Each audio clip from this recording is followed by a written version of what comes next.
Hi, welcome back to my channel. I'm sorry, I'm so sick right now. We don't know if I have the flu or strep or a cold, but sorry, my voice is gonna give out a ton. I'm gonna probably have to like cough a whole bunch, but today we're gonna be doing an editing tutorial. I'm gonna kind of go through like the process and like what I do to edit my photos.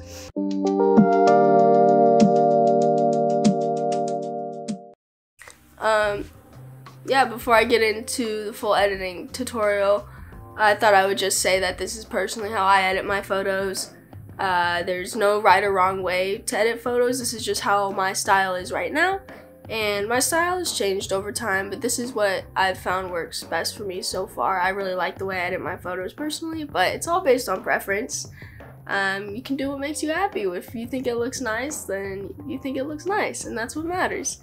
So I think we should get into it. I'm just gonna start going through the process. I use Adobe Lightroom to edit my photos. It is kind of expensive, so another alternative is Photoshop Express. You can just download it on your phone. It works really, really well. I used to use it before I had Lightroom, and it's free. I think you just have to sign in with an email. And yeah, it was effective. It worked really well for me. I'm pretty sure you can do most of the same settings and have most of the same like tools as Lightroom does. There's a few things that I know it doesn't have, but it's pretty effective. It works really well. So if you need a free option, it's a really good one to use. Okay, hi.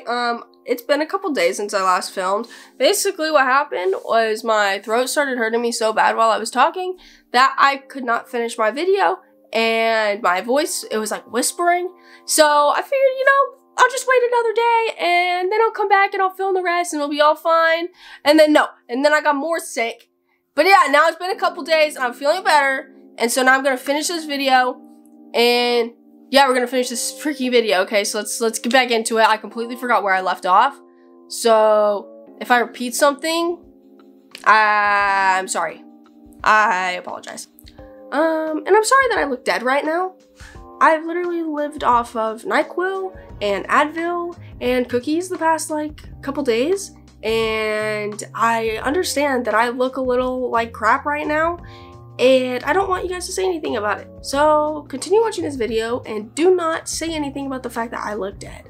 I feel like I chose a photo that is pretty, it would be good for, you know, showing an example of how I edit, because it's very well exposed. There's a lot of nice colors in it, and there's not a lot of like correction that really needed to be done with this photo other than bringing some life back into my skin. But I have some other photos that have taken a lot more work to get them to an edited point, and I don't feel like that is a good example to show you guys. So yeah, I'm gonna do this photo. You know, pretty simple other than the fact you can literally see my phone, but I went into Photoshop later and copied a bunch of plants over it so you can see my phone. Okay. So I always start out by cropping my photos. Most of the time I'm gonna crop them 4x5 because those are the dimensions of Instagram. So I always crop them about 4x5. If I'm somewhere with like architecture, I will always find a line to straighten them with, because I feel like that cleans up your photo, makes it look really nice. If you do have clean lines, come down here to my lens corrections, always do those two, and I'll usually vignette, I think. I'll always vignette the edges, make them darker, and I'll see which way looks better with distortion. I don't know how much it really does, but then I always move on to my calibration. You'll notice I like to have a lot of green in my photos, so I don't usually edit too much, never do anything crazy down here, but I do always make sure the colors I like are sure to come through and pop. One thing you gotta be careful of is not to go too far with these sliders, because you can completely mess up your photo. There's a lot of people that tend to kind of go like that to give them their orange and teal look. I don't really think that looks good, but that's my opinion. Obviously, that's my opinion.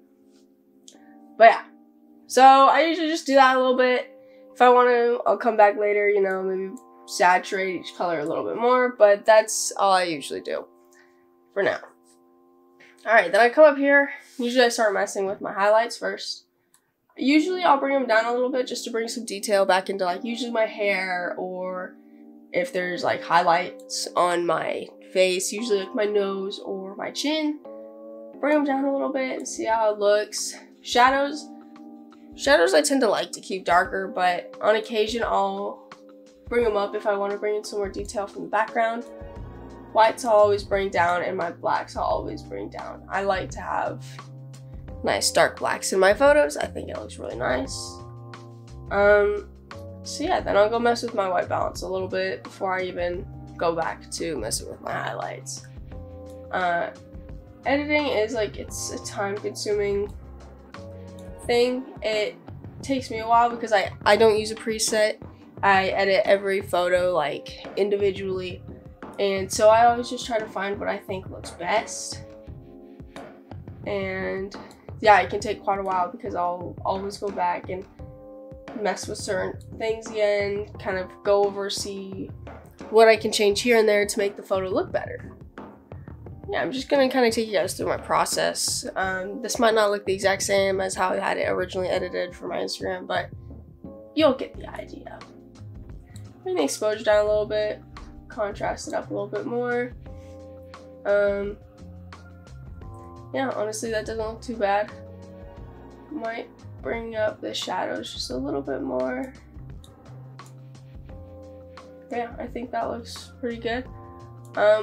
Texture I'll bring down sometimes just to smooth out my skin a little bit, but not too much because you don't want to look like a plastic doll. I'll always dehaze it a little bit. I feel like it brings out colors a lot, brings out your shadows a lot more. Looks really nice. Vibrance and saturation, I don't like to touch those. If I do, I'll bump them like 1 or 2, one way or the other. But I usually don't like messing with my colors in that way. I don't like desaturating colors. I love having colors in my photos. I feel like that's why you take a photo. You take a photo to appreciate the surroundings that you were in, and I feel like colors very much represent that, because obviously I'm in, at least for these photos, I'm around these beautiful trees, these flowers, and if I were to desaturate my greens and yellows, you wouldn't see that. And so I don't get the point of desaturating your colors, and that's just me. It's just me. I feel like, I don't know. Alright, when it comes to curves, a lot of people won't agree with me on this, but I don't do that much with my tone curve, at least, because I just feel like I can get a lot more accurate if I'm using my sliders, you know? But I'll still usually put in just a tiny little S curve. You can barely see it, but it's there.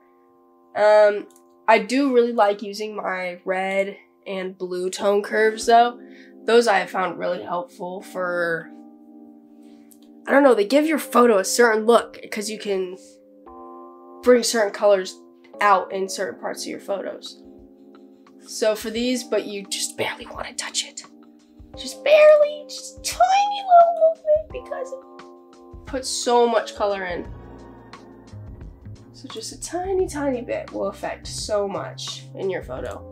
I do really like the blue one because it deals with yellows, so I feel like it's really helpful. Minnie, hey Minnie, don't you be a meanie.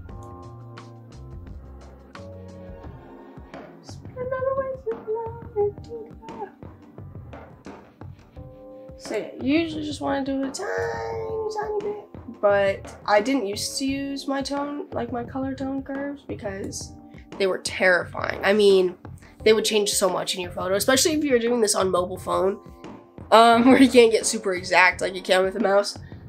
It makes sense that they're a little scary, and you obviously don't have to use them. The white balance sliders pretty much work about the same.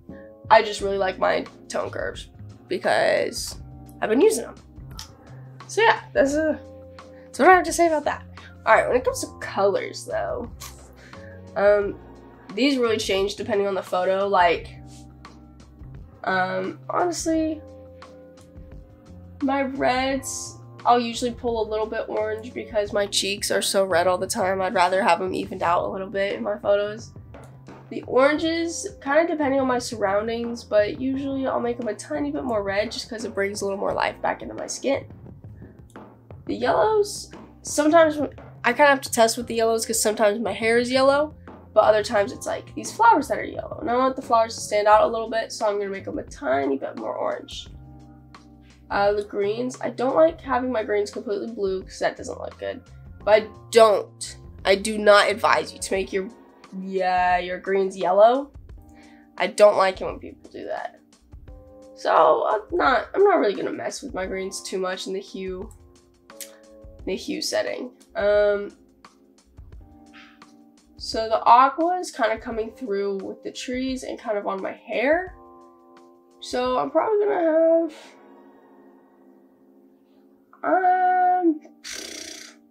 can't decide. You know what? I think we're gonna try that. We're gonna try that a little bit. And then, okay, the blue definitely, a lot of times I don't have a lot of blue in my photos, and the blue only comes out with like reflections off of my hair or off of my skin because I'm so pale and fair that shadows reflect blue off of me. And so I'll usually make them a little bit more purple so they match my skin tone a little bit more. That's just me, that's just how I think it looks better. I would never crank my blues to green unless like I took a picture of a tree that was coming off more blue than green. But yeah, that's about what I do. Purple, I usually don't have too much purple in my photos. The only time I do is if it's in my skin tone. And if so, I'll push it to the pink a little bit, but I don't really see to have too much of that going on. My magenta, I'll always push almost all the way down here because magenta usually affects like my lips and my cheeks again. And I'd rather have those be a little more muted, a little more orange, a little, I don't know what to say, but you get what I mean. It matches a normal skin tone a little bit more if I push them towards the red side rather than the pink side.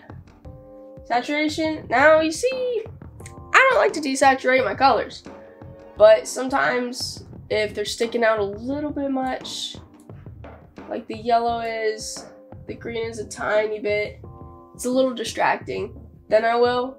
But a lot of times for my skin tone, I'll boost up the saturation a tiny bit, just because since I am so fair, sometimes I can look a little dead in my photos and I don't like that, you know?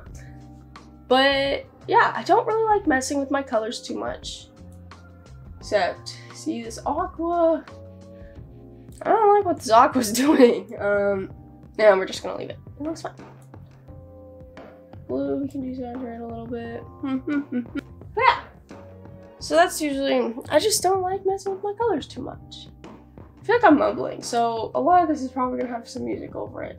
Now with the luminance, you don't wanna make yourself look dirty. Don't wanna make yourself look like highlighted. So, I usually, yeah, usually I won't do too much in the luminance either. I like to bump up my reds just a little bit because it adds a little more flash back into my cheeks. The orange, sometimes I'll bring down a little bit just because it makes my skin a little tanner. Cause I'm so tan, you know?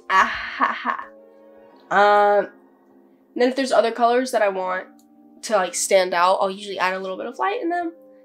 But a lot of times I'll make them darker too because with luminance, if you're lightening a color, it's taking some of the color out to add white in. If you're taking away luminance or making it darker, then you're adding a little bit of like gray and black. So it just kind of depends. You're adding in more color if you're taking it down. You're adding less color if you're making it go up. I don't know if that even made sense, but I think you guys know what I'm trying to say.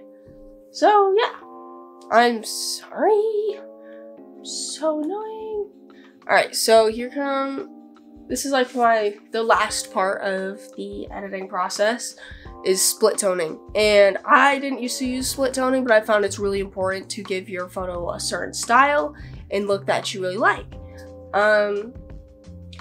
Basically, I always start with highlights, and usually I'll make my highlights a little bit orange. Also, I'm holding down the Alt key right now, which shows each color at full saturation, so you can kind of see what you're doing. But I'll usually start highlights at an orangish, yellowy hue because my skin is obviously more of a highlight than the trees.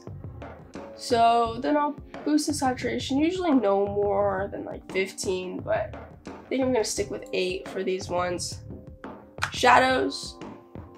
See, now shadows is a lot bigger of an area to cover, which I'll usually either have them kind of green or a little more blue. I think for these ones we're gonna do green. And then just kind of boost the saturation a little bit as it goes. And I think that looks good. Kind of want to boost up the highlights again a little bit. But yeah, that's I'll usually do some noise reduction, smooth out my skin a little bit, sharpen the photo if it needs, you know, and that's about it. I don't change too much, I just kind of correct skin color. But I'll go back and I'll make small tweaks where I see needed, you know. But I don't edit too much. I don't like completely changing the look of a photo just in post. I mean, there's a lot you can do in post, but I just feel like it's nice to preserve your photo as it is.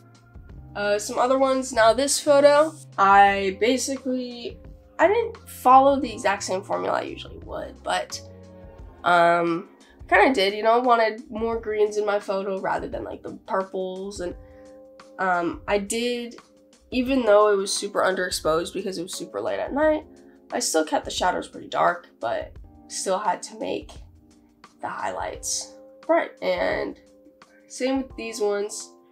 These ones were weird to edit because of the white balance that I had my camera set on. I had my camera set to make them a little more yellow in the picture because that's how I set the white balance. But I felt like they came out really well. It was just a little difficult getting my skin tone correct while also still changing to have a certain style and look I wanted, and I wanted a lot of green in these. But yeah, there's pictures like these where I barely change anything. As you can see, I just kind of made the sky a little bit more blue, you know, added a little bit more and smoothed out my skin a little bit. But there's not a lot that I really did to these photos because I don't like to put too much editing into them. This is a really good example of like high contrasted photos, because you can see in the black and white how like defined each muscle in my neck is, and like the shapes of my ears. I feel like this was a really good one to show you guys, to show how much like the contrast between the two, between like highlights and shadows, brings out a lot of emotion in your photos, brings a lot of attention to your photos. And I think that's what a lot of people found so appealing about these photos, because it was just so, I don't know, there was just so much depth to them, which brings them out. Even though I didn't go into full like detail on every single photo, I hope me just kind of telling you the process and like the way I think while I do edit my photos helps you get some inspiration or some ideas on how you want to edit your photos, and I hope it was helpful for you. If you enjoyed this video, like and subscribe, and thank you for watching and thank you for supporting my channel. It's meant so much to me. I can't even express it, but thank you so much for watching. I'll see you soon.